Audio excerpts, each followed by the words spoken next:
24,000여 점.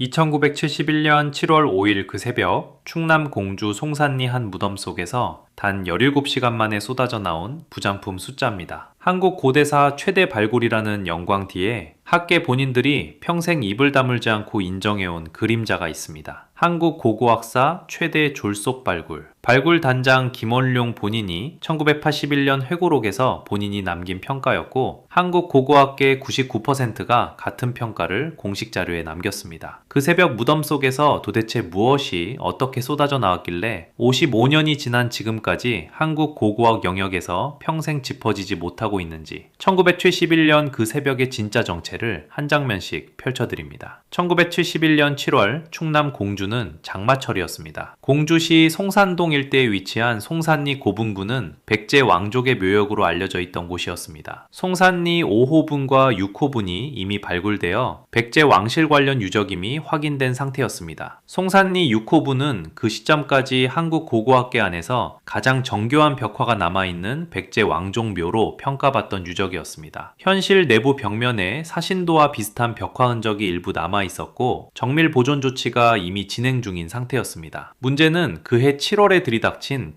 집중호우였습니다. 송산리 5, 6호분 봉토 안으로 빗물이 스며들면서 벽화가 훼손될 위험에 처했습니다. 공주박물관과 문화재관리국은 봉토 주변 배수로 공사를 긴급 결정했습니다. 작업이 시작된 것은 7월 5일 새벽이었습니다. 새벽 4시 무렵 송산리 6호분 옆 봉토 사면에서 배수로를 파던 인부 한 명이 단단한 벽돌 같은 것이 삽 끝에 걸린다고 보고 있습니다. 처음에는 단순한 자연 안반으로 짐작했지만 인부가 가까이 가서 확인해 본 결과 벽돌이 일정한 간격과 모양으로 배열되어 있었습니다. 자연 안반이 아니라 인공 구조물이라는 사실이 즉시 드러났습니다. 송산리 6호분 옆 같은 봉토 안에 그동안 존재 자체가 알려지지 않은 또 다른 무덤이 묻혀 있었다는 의미였습니다. 송산리 고분군에 대한 일제 강점기 조사 보고서, 해방 이후 1, 2차 조사 기록, 어디에도 6호분 옆 그 위치에 별도의 무덤이 존재한다는 기록은 단 한 줄도 없는 상태였습니다. 공주박물관이 비상보고를 받은 것은 7월 5일 아침이었습니다. 문화재관리국이 즉시 발굴단을 꾸렸고 서울대학교 고고학과 김원룡이 단장으로 임명됐습니다. 부단장으로는 윤무병 박물관 학예관이 합류했습니다. 김원룡 단장이 현장에 도착한 것은 7월 5일 오전 9시경이었습니다. 인부가 가리킨 지점에서 그가 마주한 것은 깔끔하게 다듬어진 벽돌 봉쇄석이었습니다. 봉쇄석 표면에는 백제 양식의 특유의 벽돌 짜임새가 그대로 남아 있었습니다. 7월 장마철의 습한 공기 속에서 발굴 결정이 내려졌고 발굴은 그날 곧장 시작됐습니다. 정밀 측량과 환경 통제 절차가 거의 생략된 상태였습니다. 문제는 발굴 사실이 한나절도 안 되어 신문 호외로 전국에 퍼졌다는 점이었습니다. 7월 5일 오후가 되자 공주 송산리 일대에 취재진과 구경꾼이 5천여 명까지 운집했습니다. 현장 통제는 사실상 불가능한 상태가 됐습니다. 김원용 단장은 훗날 회고록에서 그날의 결정을 무겁게 돌아봤습니다. 정부가 7월 8일까지 발굴을 마무리하라는 압박을 보내왔고 현장 통제는 무너지고 있었고 7월 장마철의 빗물이 새로 발견된 무덤 안에까지 스며들고 있었습니다. 윤무병 부단장 역시 1980년대 여러 인터뷰에서 동일한 평가를 남겼습니다. 그날 새벽의 결정이 평생을 두고 답답한 마음으로 남았다는 회고였습니다. 봉쇄석 해체가 시작된 것은 7월 5일 저녁이었습니다. 무덤 입구의 벽돌 봉쇄석은 백제 양식이 분명한 정교한 짜임새였습니다. 한 장 한 장 정밀하게 드러낸 끝에 그날 밤 22시경 현실 내부로 진입이 가능해졌습니다. 랜턴 빛이 1500년 봉인됐던 무덤 안을 비추던 그 순간 발굴 단원 모두가 동시에 같은 방향으로 시선을 멈췄습니다. 입구 바로 안쪽 바닥에 검은 판석 한 장이 놓여 있었습니다. 묘주 지명이었습니다. 판석에는 정자로 또렷하게 새겨진 명문이 있었습니다. 첫 줄은 영동대장군 백제3하왕이라는 글자였습니다. 영동대장군. 양나라 무제가 보통 2년 521년에 백제왕에게 하사한 군사 칭호였습니다. 동방의 큰 장군이라는 의미였습니다. 사마, 백제 25대 무령왕의 본명이었습니다. 일본 측 정사 일본 서기권 14 옥략기 5년 항목에 백제 사절단이 일본으로 돌아가는 길에 곤지 왕자의 부인이 큐슈 가카라시마 동굴에서 사내 아이를 낳았고 그 아이의 이름이 사마였다는 기록과 동일한 한자 두 글자가 무덤한 검은 판석에 또렷 뚜렷이 새겨져 있었습니다. 한국 측 1차 자료인 묘지명 그 자체에서 무덤 주인의 본명이 분명히 확정되는 사례는 그 시점까지 동아시아 고대사 영역에서 거의 알려진 바가 없었습니다. 일본 측 정사의 사마와 백제 측 묘지명의 사마가 같은 인물임이 단 두 글자로 한자리에서 만나는 순간이었습니다. 후대 사학자가 추정으로 비정해온 백제 왕릉이 아니라 백제 사람들이 그 무덤을 만들 때 본인들이 손수 새긴 1차 자료가 무덤 주인의 정체를 그 위치에서 확정한 셈이었습니다. 판석 위에는 추가 정보가 더 새겨져 있었습니다. 무령왕이 62세에 계묘년 5월 7일 임진일에 붕어했고 을사년 8월 12일 갑신일에 대묘에 안장됐다는 기록이었습니다. 523년 5월 7일 사망해서 525년 8월 12일 매장까지 약 27개월, 백제 왕실 표준 빈전 의례 절차가 묘지명 안에 일자 단위로 직접 기록되어 있었던 셈입니다. 당시 발굴단원 모두가 그 순간의 광경을 평생 잊지 못한다고 회고했습니다. 짧은 명문 안에 백제 왕의 이름, 칭호, 사망 일자, 매장 일자가 한 곳에 모두 새겨져 있는 1차 자료의 무게가 그 자리에서 신기했고 흥미로웠다는 회고였습니다. 발굴단이 현실 내부로 진입을 마쳤을 때 그 안에 펼쳐진 광경은 그 시점까지 한국 고고학사에 등재된 어떤 백제 왕릉 발굴 사례와도 차원이 다른 규모였습니다. 벽면은 백제 양식의 정교한 벽돌 짜임새, 천장은 아치형 구조, 중앙에는 두 개의 관이 들어설 공간이 마련되어 있었습니다. 묘지명을 통해 한쪽은 무령왕 본인의 것이고 다른 한쪽은 무령왕의 왕비라는 사실이 확인됐습니다. 부장품 등록 유물 기준으로 약 4,687점 단평과 미세 파평까지 포함하면 24,000여 점에 달했습니다. 머리 부근에는 금제 관장식, 무령왕과 왕비 각각 한 쌍씩, 훗날 국보 154호와 155호로 지정되었습니다. 양 귀 옆에는 정교한 금제 귀걸이, 머리 부분에는 금제 뒷꽂이, 모두 백제 금속 가공 기술의 정점을 보여주는 유물이었습니다. 금제 관장식은 불꽃이 위로 솟구치는 무늬가 새겨진 정교한 작품, 백제 왕실의 미적 감각과 금속 가공 기술의 정점을 그대로 보여주는 사례였습니다. 무령왕 시대 백제 장인들이 금판을 얇게 두들겨 펴고 정교한 무늬를 새기던 기법이 1500년의 시간을 그대로 견뎌낸 셈이었습니다. 관 바로 앞에는 진묘수가 놓여 있었습니다. 무덤을 지키는 돌짐승, 입에는 무덤 안 침입자를 막는다는 신화적 상징이 새겨져 있었습니다. 훗날 국보 162호 지정, 벽 쪽에는 청동거울 3점, 한 점은 중국 양나라 양식이 분명한 정교한 무늬가 새겨져 있었습니다. 다른 2점은 백제 자체 양식이었습니다. 동탁은잔 한 점, 한국 고대 금속공예사의 최고급 사례로 평가되며 훗날 국보 161호로 지정됐습니다. 동탁은잔은 은으로 만든 잔에 청동 받침대를 덧댄 정교한 구조였습니다. 잔 표면에는 봉황과 연꽃 무늬가 정밀하게 새겨져 있었습니다. 한국 고대 금속공예 영역에서 그 정도의 정교한 작품이 1차 자료로 출토된 사례는 무령왕릉 이전에는 거의 없었던 셈입니다. 부장품 가운데 양무제의 영동 배장군 인장도 같이 발견됐습니다. 묘지명 첫 줄에 새겨진 칭호가 실물 인장으로 그 위치에서 함께 확인된 셈이었습니다. 그리고 가장 의외였던 발견이 관 자체였습니다. 발굴단이 관의 목재를 가까이 들여다본 순간 평소 한반도에서 보지 못한 나뭇결이었습니다. 직선으로 깔끔하게 뻗어있는 결, 옅은 황갈색의 색감, 표면을 따라 일정 간격으로 박힌 옅은 무늬. 1972년 국립공주박물관과 서울대학교 식물학과가 합동으로 진행한 공식 분석 결과 관의 재료는 금송이라는 수종임이 확인됐습니다. 학명은 시아도피티스 베르티킬라타, 자생지는 일본 큐슈 일부와 시코쿠 일부 한정, 한반도 전역에서는 단 한 그루도 자생하지 않는 수종이었습니다. 식물학적으로 금송은 따뜻하고 습한 기후를 좋아하는 침엽수 가운데서도 특수한 위치에 놓인 수종이었습니다. 일본 열도 내부에서도 큐슈와 시코쿠 일부 지역에만 자생하고 있었고 그 외 일본 본토 지역에서도 자생화는 제한적인 수준이었습니다. 근래 식물 연구 영역에서 한반도의 금송 식재를 여러 번 시도해본 결과도 동일했습니다. 한반도의 토양과 기후가 부적합해서 자생화는 0건. 백제 영토 가운데서는 그 시기에 금송이 자라고 있을 가능성 자체가 사실상 0이었다는 의미였습니다. 백제 25대 왕이 자기가 묻힐 관의 재료를 일본 영토에서 직접 운반해 와서 사용했다는 1차 자료가 그 무덤 안에서 그대로 모습을 드러낸 셈이었습니다. 관 한 짝의 부피와 무게를 감안하면 단순히 외교적 사절단을 통해 작은 선물 형태로 전달된 수준이 아닙니다. 큰 통나무 단위의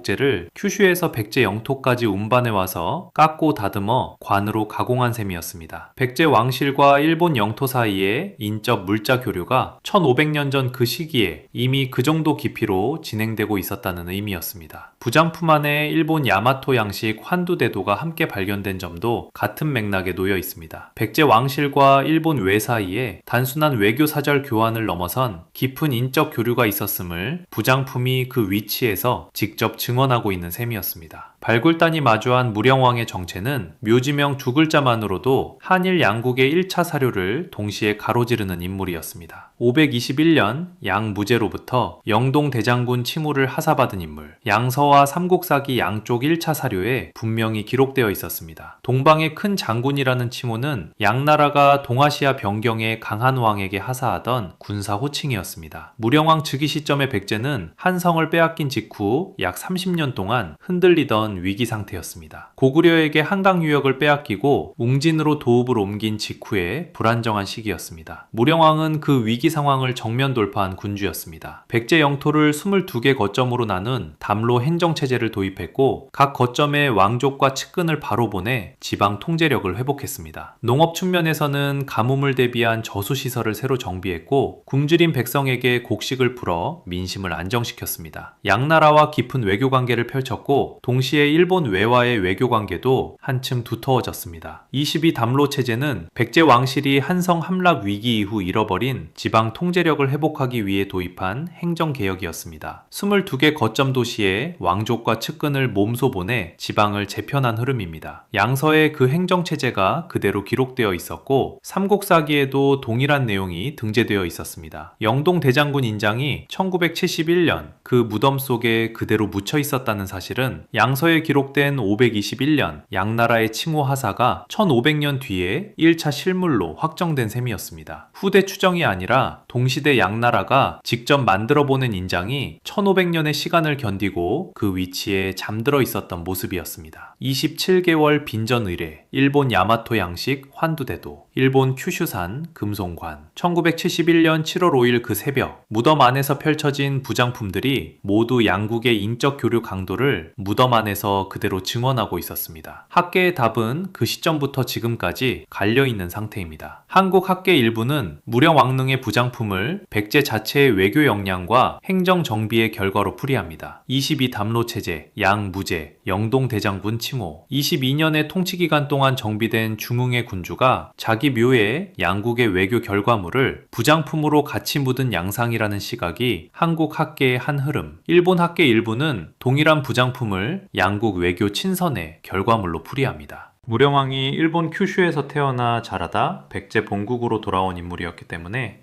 일본 영토와의 인적 친밀이 깊었고 그 결과로 부장품 안에 일본산 자료가 함께 묻혔다는 시각, 양국 학설 모두 1차 사료 안에 그 근거가 분명히 깔려 있다는 점에서 어느 한쪽으로 단정해서 정리하기 어려운 시각, 그리고 또 짚어야 할 사실이 있습니다. 그 새벽의 발굴은 17시간 만에 마무리됐고 정식 보고서가 출간되기까지 약 1년 5개월이 추가로 걸렸습니다. 정밀 재발굴이나 추가 분석은 55년이 지난 지금까지 거의 진행되지 않은 상태이고 한국 고대사 최대 발굴의 무게에 비해 후속 학술 검증의 무게가 불공평한 수준으로 가벼웠던 흐름이 이어지고 있습니다. 김원룡 단장과 윤무병 부단장이 평생 무겁게 안고 갔던 그 답답한 마음의 정체가 거기에 있었습니다. 한국 고대사 최대의 발굴이라는 영광 뒤에 1차 자료가 무덤 안에서 충분히 검증될 기회를 받지 못한 채 빠르게 박물관 진열장 안에 들어간 그림자. 당시 발굴 현장에서 일부 유물은 진열대로 옮기기 전 정확한 위치와 자세를 기록할 시간조차 충분히 확보되지 못했습니다. 어느 유물이 어느 자세로 어느 위치에 놓여 있었는지에 대한 1차 정보가 그 새벽의 17시간 안에 충분히 정리되지 못한 셈입니다. 문화재관리국이 2000년대 이후 무령왕릉 정밀 재조사를 검토했지만 현실 내부구조 보존 문제와 추가 발굴이 야기할 수 있는 훼손 위험 때문에 본격적인 재조사는 지금까지 보류 상태가 이어지고 있습니다. 있습니다. 다만 2024년 5월 국가유산청은 무령왕릉을 포함한 백제 왕릉의 3차원 실측 데이터 약 48만 건을 디지털 서비스로 공개했습니다. 정밀 재발굴 없이도 묘지명, 관, 부장품의 형태를 디지털 환경에서 학술 분석할 수 있는 기반이 이 시점에 마련된 흐름이었습니다. 1971년 7월 5일 그 새벽이 도래하기 전까지 1500년 동안 그 무덤은 송산리 봉토 안에 조용히 묻혀 있었습니다. 그 새벽 단 한 번의 우연한 배수로 공사가 1500년의 봉인을 풀었고 단 17시간 만에 2만 4천여 점의 부장품이 한꺼번에 쏟아져 나왔습니다. 그리고 그 부장품 안에는 한국 측 묘지명의 사마와 일본 측 정사의 사마가 같은 한자 두 글자로 만나고 있는 흔적, 백제 영토에는 단 한 그루도 자라지 않는 일본 큐슈산 금송으로 만들어진 관, 양무제의 영동대장군 인장, 일본 야마토 양식의 환두대도, 27개월 빈전 의뢰의 일자 단위 기록, 5가지의 흔적이 1500년이라는 시간을 가로질러 한 무덤 안에서 동시에 모습을 드러낸 셈이었습니다. 그 새벽의 발견이 한국 고대사에 남긴 마지막 매듭은 아직 풀리지 않은 채 그대로 놓여있는 흐름, 정밀 제조사 0건, 양설의 충돌도 아직 동일한 풀이 안에서 충분히 짚어지지 않은 상태, 그 새벽 무덤이 우리에게 남긴 마지막 흔적, 조용히 묻혀 있다가 1500년 만에 단 17시간 만에 쏟아져 나온 사마왕의 그 마지막 매듭.